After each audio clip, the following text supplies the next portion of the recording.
जय हिंद दोस्तों। मैं सुमित भगत क्लासेज में आपका स्वागत करता हूँ।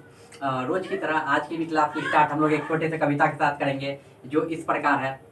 क्या हार में क्या जीत में, कचित नहीं भयभीत में, कर्तव्य पथ पर जो भी मिला, यह भी सही वह भी सही, वरदान नहीं मांगूंगा, हो कुछ भी पर हार नहीं मानूंगा। अब जैसा कि आप देख रहे हैं, आज हम लोग पढ़ने जा रहे हैं वर्ग 10 का भूगोल चैप्टर 5, जिसमें है खनिज संसाधन। तो खनिज संसाधन के बारे में पढ़ने से पहले हम लोग खनिज के बारे में जानेंगे कि खनिज क्या होता है।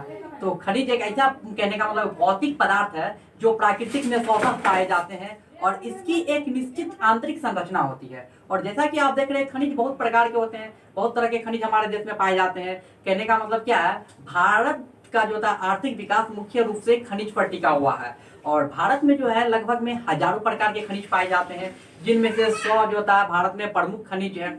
और भारत में जो बहुत प्रकार के खनिज पाए जाते हैं, एक एक करके उनका विवरण बताना काफी कठिन है। तो मैं एक एक करके कुछ जो प्रमुख खनिज, जो भारत के जो प्रमुख है, जिसको भारत का रीढ़ का हड्डी माना जाता है कुछ खनिज को, उसके बारे में हम लोग एक एक करके चर्चा करेंगे कुछ खनिज के बारे में। तो सबसे पहले हम लोग आते हैं एक नंबर पे। एक नंबर में हम लोग चर्चा करेंगे लो अयस्क के बारे में। मैं बता दूं कि लो अयस्क जो है भारत का एकमात्र ऐसा राज्य झारखंड है जहां पे जो होता है लो अयस्क जो है प्रचुर मात्रा में पाया जाता है। और लो अयस्क का कहने का मतलब है भंडार जो है भारत में 28,526 मिलियन टन पाया जाता है। वर्तमान समय में इतना मिलियन टन, कहने का मतलब क्या है कि लो अयस्क का उत्पादन भारत में है। और लो अयस्क जो है भारत में, कहने का मतलब है, कब अस्तित्व में आया, तो मैं आप लोगों को बता दूं कि भारत में पहले तो क्या था, राजतंत्र था। राजतंत्र होने के बाद क्या हुआ, डेमोक्रेसी आई नहीं, उसके बाद अंग्रेज का शासन रहा। लेकिन कहने का मतलब क्या, जब से भारत स्वतंत्र हुआ तब से जो होता है लो अयस्क के उत्पादन में जो है वर्तमान समय में भारत जो है तीसरे नंबर पे आता है। पहला में आपको ब्राजील, रूस, अमेरिका, उसके बाद भारत का भी स्थान आता है। लो अयस्क के बाद अब दूसरे नंबर पे हम लोग चलेंगे तांबा के बारे में।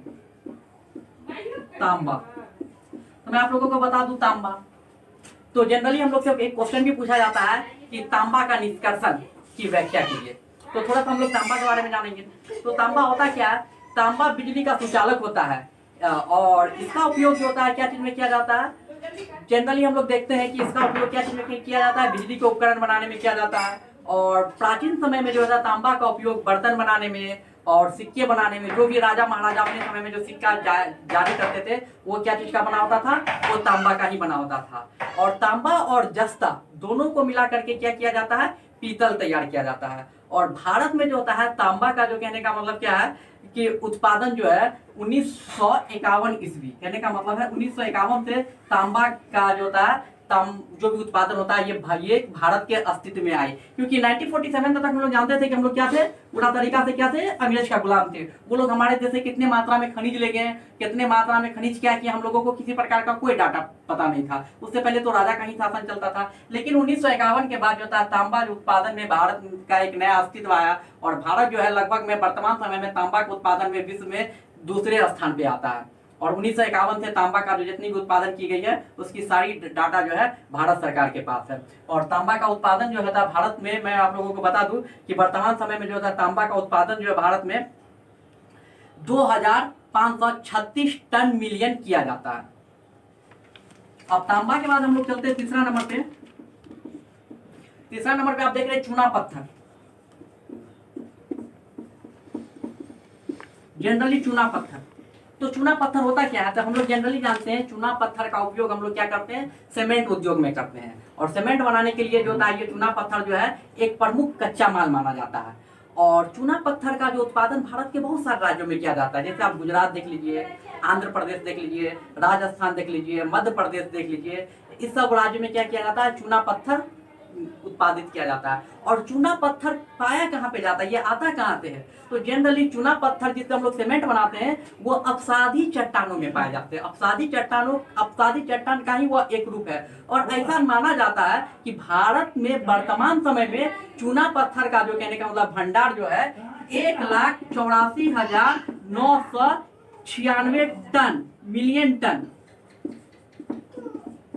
मिलियन टन है भारत में, कहने का मतलब इसका भंडार 1,84,996 टन चूना पत्थर का जो है भंडार संचित करके रखा गया, मतलब भविष्य के लिए बचा करके रखा गया। अब मैंने आप लोगों को तांबा, चूना पत्थर और लोहा एक्स के बारे में बताया। अब हम लोग चलेंगे इसके बाद कि बॉक्साइट के बारे में। बॉक्साइट होता क्या है? बॉक्साइट, तो मैं आप लोगों को बता दूं, भारत में जो होता है बॉक्साइट का भंडार जो है वो कितना है? 3,480 मिलियन टन। मिलियन टन कहने का मतलब वर्तमान समय में इसको संचित करके रखा गया, मतलब वर्तमान समय में इतना इसका भंडार है। और इसका उपयोग जो होता है, कहने का मतलब है वर्तमान समय में जो होता है बॉक्साइट का उपयोग जो भारत में किया जाता है वो वायुयान बनाने में सबसे प्रमुख इसका उपयोग किया जाता है। वायुयान बनाने के लिए हम लोग को बॉक्साइट की आवश्यकता बहुत ही प्रचुर मात्रा में, कहने का मतलब बहुत बड़े पैमाने पे चाहिए। और ये थी बॉक्साइट, मैंने आप लोगों को 4 नंबर बताया। अब 5 नंबर हम लोग चलते हैं जो भारत का प्रमुख खनिज है उसके बारे में हम लोग चर्चा कर रहे हैं, मैग्नीज के बारे में। मैग्नीज, मैग्नीज होता क्या है? तो मैं आप लोगों को बता दूं, मैग्नीज में भारत में मैग्नीज का भी एक विशाल भंडार है। जो भारत में विशाल भंडार है वो 430 मिलियन टन। भारत में मैग्नीज का जो भंडार है वो 430 मिलियन टन है वर्तमान समय में। और इसका उपयोग जो होता है मिश्र धातु बनाने के लिए किया जाता है। और मिश्र धातु में इसका उपयोग किया जाता है। और उड़ीसा, कर्नाटक, गोवा में कुछ ऐसे क्षेत्र है जहाँ पे आपको मैग्नीज का क्या मिलेगा? प्रचुर मात्रा में मैग्नीज मिलेगी। ये मैंने आप लोगों को बताया खनिज संसाधन के बारे में। अब हम लोग चलेंगे कि खनिज का वर्गीकरण। खनिज का वर्गीकरण किस प्रकार किया जाता है, हमारे देश में खनिज का वर्गीकरण किस प्रकार पे, किस आधार पे और कैसे किया गया है, अब हम लोग उसके बारे में पढ़ेंगे। हाँ, जैसा कि आप देख रहे हैं खनिज का वर्गीकरण, तो आज हम लोग पढ़ेंगे खनिज का वर्गीकरण। तो मैं आप लोगों को बता दूं, भारत में जो है खनिज को 2 भागों में बांटा गया। पहला है धात्विक और दूसरा है अधात्विक।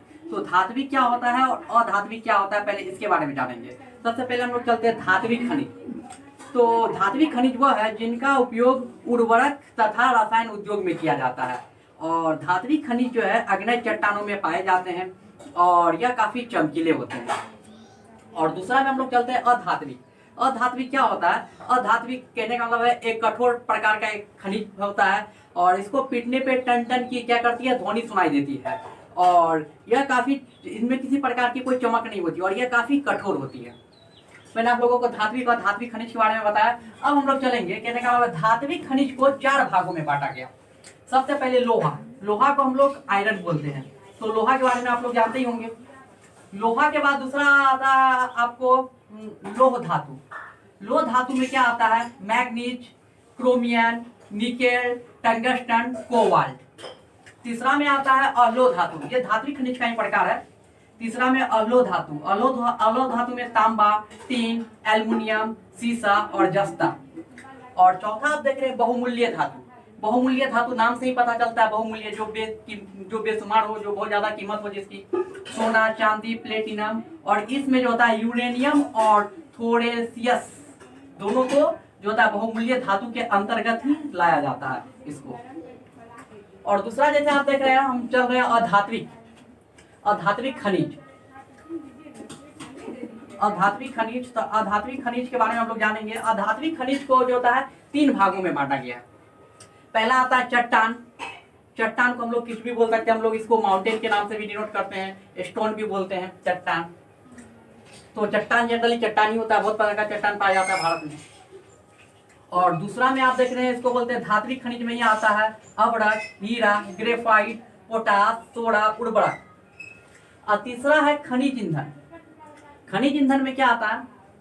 कोयला, पेट्रोलियम और प्राकृतिक गैस।